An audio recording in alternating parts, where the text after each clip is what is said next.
The controller wants you to start down. You want to stay up.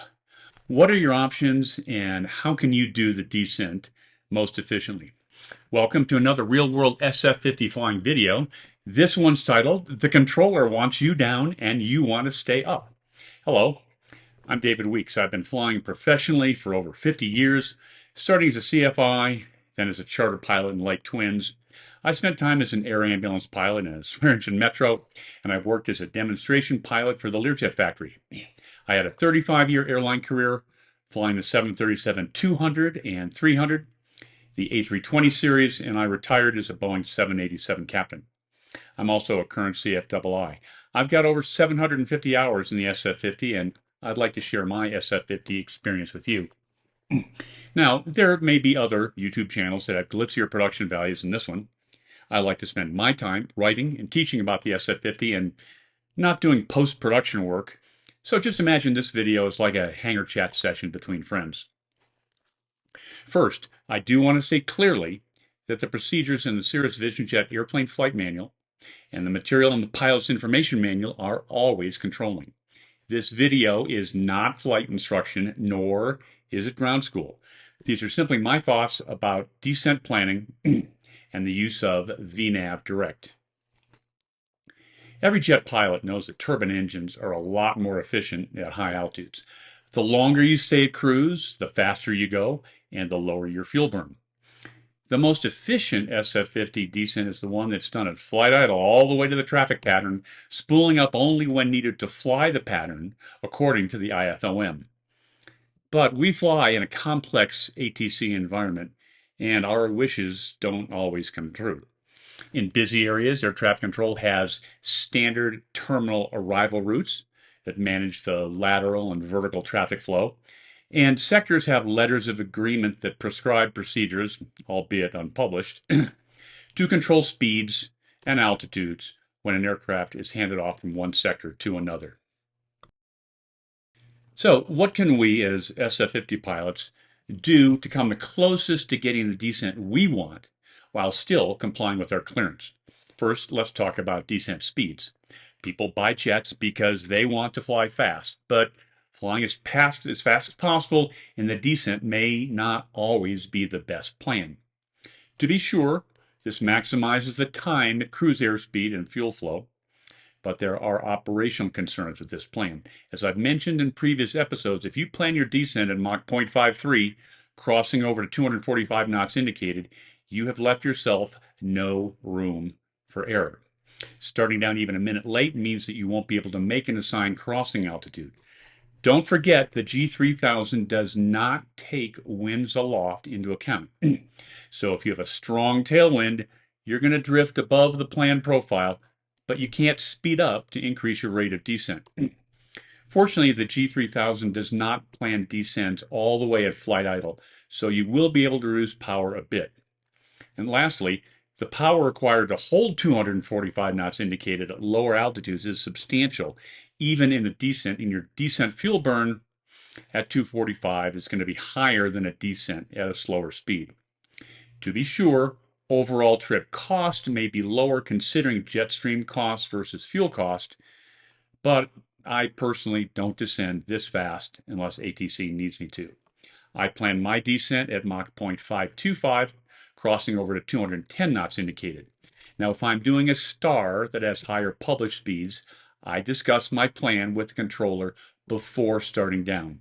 For more details on this, see episode 4, a quick review of SIDS and stars.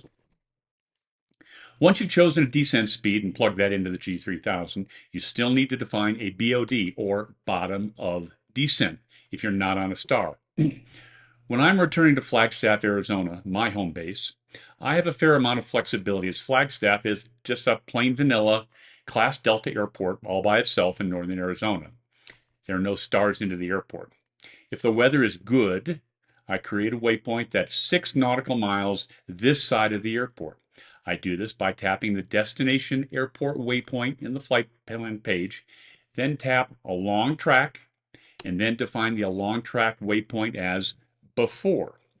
Then I use 6 nautical miles as the distance. I create the waypoint, then I insert 8,500 feet MSL as the altitude constraint, and 8,500 feet just happens to be the turbine aircraft pattern altitude for Flagstaff. This gives me a bottom descent point that gets me to pattern altitude outside the Class Delta airspace, and it allows me plenty of distance to slow below the 200 knot Class Delta speed limit and continue slowing to 140 knots or slower for traffic pattern entry. Now here's where my ideal descent to pattern altitude runs into the realities of dealing with ATC. If I'm approaching Flagstaff from the west, say, returning from Southern California, my ground track cuts right across two very busy stars for the Phoenix Sky Harbor International Airport. If I were to do the descent I wanted, ATC would have trouble keeping me separated from the relentless flow of airline jets coming into Phoenix from the northwest.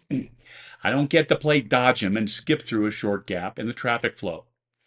So ATC almost always wants me down early, as in sometimes way early, to get under the Phoenix arrival traffic. Cruising westbound at flight level 300, I've gotten clearances down to 16,000 feet when I'm 100 or more miles west of Flagstaff. Now, while there are over 750 SF-50s flying, I find that many controllers do not know how steeply the SF-50 normally descends. Descending at 0.525 to 210, I'll get a descent ratio about 2.5 to 1, and that means 2.5 miles traveled for every 1,000 feet of altitude loss. Whereas airline jets will be 3 to 1 or even 4 to 1 in case of strong tailwind. Our little jet descends more steeply than virtually all airline jets, and that may cause the controller to wonder why you have not yet started down to make a crossing restriction. November 130 Mike Hotel, descend and maintain 16,000. If I did a Mach 0.525 to 210 indicated descent right away, I'd lose that 14,000 feet in about 35 miles, as the little jet will descend at about a 2.5 to 1 descent angle. Well, that would leave me doing 210 knots at 16,000, about 65 miles from the airport, which is more or less absurd. Flagstaff is not the New York metro area. Okay, this is where we can explore our options. My first tactic is always to ask ATC if I can have pilot's discretion on the descent. There's no downside to asking for what you want. You never know if there is a real traffic issue that's causing the descent, or if your controller is simply complying with a letter of agreement with another sector. So if your guy is not too busy, he may very well be able to call the next controller and ask him or her for relief, thus allowing you to stay up higher for longer. After asking if you can stay up, you're going to hear one of probably four things. And here are the four in the order of worst to best. 1. Sorry, I need you down now to 16,000 due to traffic. 2. Descend now to flight level 240, for example, then pilot's discretion to 16,000. 3. Pilot's discretion to 16,000, for example, but I need you to cross 50 west of Flagstaff at 16. And 4. Pilot's discretion to 16,000. So let's say you get clearance number 1, descend and maintain 16,000. How fast do you have to descend? This is what the Aeronautical Information Manual says in paragraph 4-4-10 little d. Quote, when ATC has not used the term at pilot's discretion, nor imposed any climb or descent restrictions, pilot should initiate climb or descent promptly on acknowledgement of the clearance. Descend or climb at an optimum rate consistent with the operating characteristics of the aircraft to 1,000 feet above or below the assigned altitude, and then attempt to descend or climb at a rate of between 500 and 1,500 feet per minute until the assigned altitude is reached. If at any time the pilot is unable to climb or descend at a rate of at least 500 feet a minute, advise ATC. All right, when you're at flight level 300 and are cleared all the way down to 16,000, easing down at 500 feet per minute is not really going to cut it unless you ask the controller if he or she is okay with 500 feet per minute down. If you don't want to ask, I personally would descend at least 1,000 feet per minute. I don't feel that the AIM quote from above means that you have to do a flight idle MMO to VMO descent. If you want, you can just start the pre-planned 0.525 to 210 indicated descent. The point I want to leave you with is that while you don't have to chop the power and dive, you don't want to dawdle. Again, ask ATC if such and such your desired descent rate will work for him. Clearance number 2, descend now to 240, and then pilot's discretion to 16,000, is a combination of number 1 and number 4. You need to start down to 240, and then you have PD, pilot's discretion, to descend from 240 whenever you wish to hit your planned bottom of descent, with 16,000 being the lowest assigned altitude. If you get clearance number 3, pilot's discretion to 16, but cross 50 west of Flagstaff at 16,000, just add that along track waypoint as described above and insert the assigned 16,000 altitude. This will change the top of descent, and the G3000 will use your planned speeds to hit 50 west of flag at 16. Make sure that path is armed, as you always do, and you're good to go. Now, clearance number 4, pilot's discretion to 16,000, will work just fine with your original plan to level off at 8,500 MSL 6 west of Flagstaff. Now, of course, this assumes you're going to be cleared below 16 before you have to level off at 16,000. If you're concerned that ATC is going to hang you out to dry, so to speak, and not let you below 16,000, you have at least 2 options. 1, don't set your bottom of descent waypoint at the ideal spot, which for me is 6 miles from the field. Make it further away or closer in, so if you do get left hanging too high, you know that you still have room to make it down. And 2, you might consider slowing way down while waiting to be cleared below 16,000. Slowing down reduces the aircraft's kinetic energy. So say you slow to 150 knots indicated. Once you're cleared below 16, you can really lower the nose a lot to regain your normal descent indicated speed of, say, 210, and you'll get a large rate of descent, and you may very well be able to make it up for being held too high for too long. Now, I would not do this slowdown unannounced in a busy terminal area, though, as ATC may have airplanes close behind you, and you don't want to get run over from behind. Again, keep ATC in the loop. But let's go back to clearance number 1 for a minute. Descend and maintain 16,000. What's the best way to use the G3000 and autopilot to manage the descent? First, you're going to set 16,000 in the altitude window, and I also verbalize it.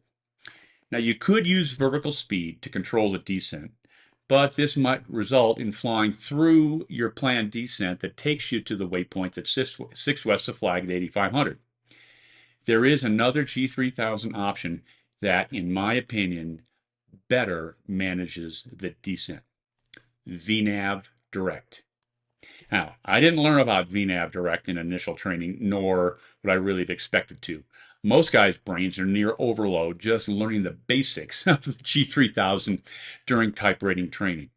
I didn't use VNAV Direct during my supervised operating experience. I finally learned about it flying with a good friend in his SF-50, and I watched him use it. Now, I use VNAV Direct a lot when I have to start down earlier than planned. Now, we know the MFD map page displays the entire vertical descent profile when in full screen. It doesn't show it, though, when the MFD screen is split. Now, let's say that we had already programmed the bottom of descent waypoint at 6 west of Flagstaff at 8,500. Here are the steps to activate a VNAV Direct descent right out of the Garmin manual. 1, from MFD Home, touch Flight Plan. 2, scroll the list if necessary and touch a VNAV Altitude button. 3, touch the VNAV button to activate the Vertical Navigation Direct 2. Vertical guidance begins to the altitude constraint for the selected waypoint. So activating VNAV Direct to the 6 west at 8,500 waypoint will create a new descent path. It simply draws a straight line descent from your current position and altitude to meet the 6 west at 8,500 foot restriction. You'll start down immediately, and the descent will be more gradual than what you wanted, but, hey, you didn't get the clearance you wanted. VNAV Direct starts you down, and you'll be on a descent to make the restriction. Of course, you're only cleared to 16,000, and the altitude selector will stop the descent at 16,000. But assuming you get cleared below 16 before you get to 16, you'll be right on the desired path to meet the 6 west of Flagstaff at 8,500 foot waypoint restriction that you planned for. Now, the advantage of this compared to using vertical speed is that you don't have to monitor and adjust the commanded vertical speed while watching the projected flight path angle on the map display on the MFD. In vertical speed mode, there is a chance that you'll fly through the desired vertical profile, especially if you don't watch the banana bar to see where you're going to reach the selected altitude. This will not happen in VNAV Direct. Be aware that if you have a flight plan with multiple vertical restrictions and choose VNAV Direct to the last one, VNAV Direct ignores all the intermediate vertical restrictions as it just draws the descent path to the one you chose. If your flight plan has multiple vertical restrictions, as may be the case on a star, I would go VNAV Direct to the closest waypoint with the vertical restriction, not the furthest one. Again, if you go VNAV Direct to the furthest one, it ignores all the intermediate restrictions. And if in doubt, ask ATC to clarify the clearance. Radio calls are always free of charge. Using VNAV Direct does not guarantee that you'll be descending at an ATC satisfactory rate. If you use it and find that you're descending at, say, 400 feet per minute, I'd either ask ATC if that's okay or go to vertical speed mode and increase the rate of descent. Wrapping up, I encourage you to give VNAV Direct a try if you haven't used it before. It can make working with early descent clearances a lot easier, and it needs only a minimum of button pushing. I'm David Weeks, and thanks for watching this episode of Real World SF-50 Flying.